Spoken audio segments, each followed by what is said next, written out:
नमस्कार, आपण पाहत आहात सह्याद्री न्यूज, आवाज महाराष्ट्राचा। असू दे एक मिनिट थांबा, तुम्ही नका त्याला काही फार करू। चला घ्या मोबाईल, म्हणजे तो तिकडे खाली उड्या मारा, चला अवघड कार्यक्रम आहे। या सगळ्यांच्या मध्ये जे लोक म्हणतात की वंदनीय बाळासाहेब असते तर पक्ष फुटला नसता किंवा असं झालं नसतं, त्या बदमाशांनी विचार करावा की बाळासाहेब हयात नाहीत म्हणून तुम्ही पक्ष ताब्यात घेतला, असं जर तुमचं म्हणणं असेल तर पवार साहेब हयात असताना पवार साहेबांचा पक्ष कसा काय गेला? जो पक्ष पवार साहेबांनी घडवला वाढवला होता ते पवार साहेब आज हयात आहेत।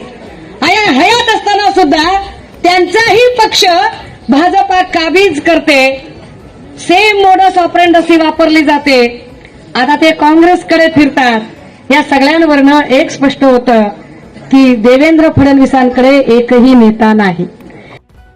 सुषमा अंधारेचं भाषण सुरू असतानाच अचानक वानराची एंट्री।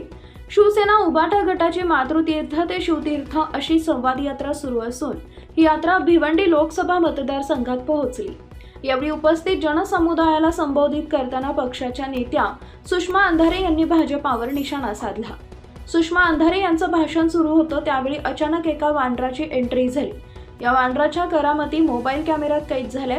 यामध्ये सुषमा अंधारे म्हणाले की तपास यंत्रणांचा गैरवापर करून देशाची लोकशाही धोक्यात आणणाऱ्यांच्या विरोधात आम्ही उभे आहोत। निवडणूक लागली नाही, आचारसंहिता लागली नाही, महाराष्ट्राच्या कुठल्याही मतदारसंघात मी निवडणुकीला उभी नाही, तरीही मी इथे आहे। कारण जर मी ठामपणे सांगते कायदा माझ्या बापांनी लिहिलाय तर तो कायदा वाचवण्याची जबाबदारी माझी आहे। जे संसदीय लोकशाही उद्ध्वस्त करतायत त्याच्या विरोधात मी उभी आहे। तुमचा निर्णय तुम्ही घ्यायचा, पण यावेळी कमळावर ठपका मारला तर 2019ला ठपका मारण्यासाठी निवडणूक असेल हे विसरून जा।